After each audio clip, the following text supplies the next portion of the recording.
सुप्रभात बच्चों। हिंदी साहित्य विषय के अंतर्गत पिछली कक्षा में हमने हामिद खां कहानी पढ़ी थी, जो कि हमने इस कहानी का आधा हिस्सा ही पढ़ा था। आज इस कहानी का अगला हिस्सा मैं आपको बताने जा रही हूँ, जरा आप ध्यान देंगे। लेकिन कहानी का अगला हिस्सा पढ़ने के पहले मैं आपको थोड़ा बता दूं कि इस कहानी में लेखक और हामिद के बीच में खाना खाने के दौरान कुछ बातचीत हो रही है। बातचीत यहाँ हिंदू मुसलमान की हो रही थी। तक्षशिला के जो हिंदू मुसलमान हैं उनकी आपस में बनती नहीं, लेकिन लेखक के द्वारा कही गई बात को सुनकर हामिद को यकीन ही नहीं हुआ। उसने कहा कि भाईजान, हमारे यहाँ के का कोई भी हिंदू यह बात इतने फक्र से किसी भी मुसलमान से नहीं कह सकता। उनकी नजर में हम आतताइयों की औलाद हैं। हमें इस हालत में अपनी आन के लिए लड़ना पड़ता है, यही हमारी नियति है। उसकी आवाज में सच्चाई कूट कूट कर भरी थी।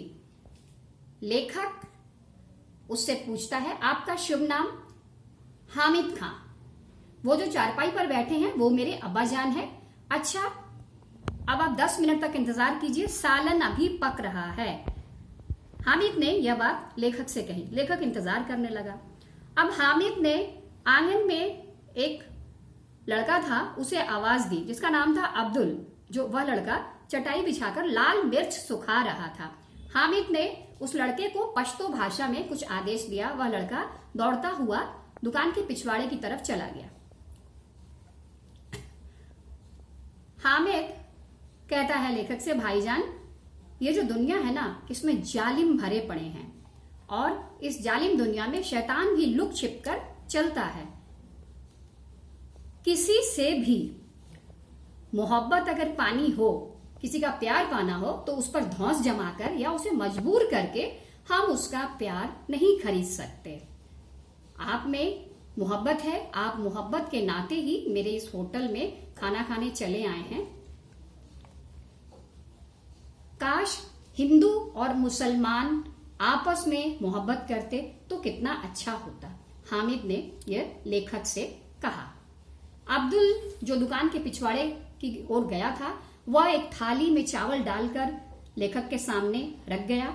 हामिद ने उस थाली में 3-4 चपातियां यानी रोटियां रख दी। फिर लोहे की तश्तरी यानी लोहे की प्लेट में सालन परोसा। वह अब्दुल जो है वह एक कटोरे में साफ पानी भरकर लेखक के सामने रख के चला गया। लेखक को बहुत भूख लगी थी। लेखक ने बड़े ही चाव से भर पेट खाना खाया और उसने पूछा, कितने पैसे हुए? अपनी जेब में हाथ डालते हुए लेखक ने पैसे निकालने की कोशिश की, लेकिन हामिद ने मुस्कुराते हुए कहा और कि मैं आपसे पैसे नहीं लूंगा भाईजान, आप मेरे मेहमान हैं। लेखक ने कहा, मेहमान नवाजी की बात तो अलग है, लेकिन एक दुकानदार के नाते आपको खाने के पैसे लेने पड़ेंगे। आपको मेरे प्यार की कसम, मेरी मोहब्बत की कसम। लेखक ने 1 रुपए का जो नोट है वो हामिद खां की ओर बढ़ाया, लेकिन हामिद जो है पैसा लेने के लिए सकुचाने लगा। उसने वही 1 रुपए का नोट लेखक की ओर बढ़ा दिया। उसने कहा, खाने के पैसे में मैंने आपसे ले लिए, लेकिन अब मैं चाहता हूं कि यह जो रुपया है आप इसे अपने हाथों में रखें। जब आप हिंदुस्तान पहुंचेंगे तब आप किसी मुसलमान होटल में जाकर इसी पैसे से आप पुलाव खाएं और तक्षशिला के भाई हामिद खां को याद करें। लेखक जो है वह वहां से खाना खाकर फिर से तक्षशिला के खंडहरों की ओर चला गया और अपने मन में हामिद खां को याद करता रहा। उसने दोबारा फिर हामिद खां को कभी नहीं देखा था। हामिद खां की आवाज लेखक के जहन में गूंजती थी। वह उन्हीं पलों को याद करता रहा जो कि हामिद खां के यहां उसने गुजारे थे। हामिद खां की मुस्कान लेखक के दिल में आज भी बसी हुई है। तक्षशिला के जो सांप्रदायिक दंगों की चिंगारियां थी, उस आग में हामिद और उसकी वह दुकान जिसने लेखक को खाना खिलाया और उसे छाया देकर वहां बैठाया। लेखक इन्हीं सब बातों को याद करते हुए ईश्वर से प्रार्थना कर रहा है कि हे ईश्वर, मेरे हामिद की जो दुकान है उसे बचाए रखना। बच्चों, कहानी यहाँ पूर्ण होती है। इस कहानी से हमें यही शिक्षा मिलती है कि जाति धर्म के भेदभाव को नहीं मानना चाहिए, सभी धर्मों के प्रति सम्मान की भावना होनी चाहिए, आपसी सहयोग एवं भाईचारे की भावना होनी चाहिए। यह कहानी हिंदू मुस्लिम एकता का संदेश देती है।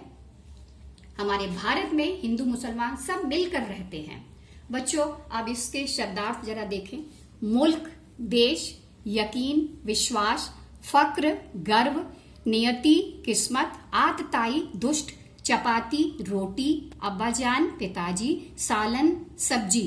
सालन सब्जी जरा यहाँ ध्यान दें। सालन का अर्थ है सब्जी, यानी ग्रेवी वाली सब्जी। एक होती है सूखी सब्जी, भुजिया वगैरह, एक है रसेदार करी वाली सब्जी। इस सब्जी के अंतर्गत हरी सब्जी भी आ जाएगी और नॉनवेज भी आ जाएगा, जैसे एग करी या कोई भी हरी सब्जी जो कि करी वाली होती है। तश्तरी, प्लेट, क्षुधा, भूख। तो बच्चों, इस कहानी को आप बारंबार पढ़ें और इसके शब्दार्थ आप याद करें, ताकि आपको जो ये नए इसमें उर्दू के जो शब्द हैं उनसे आप भली भांति आपका परिचय हो जाए। धन्यवाद।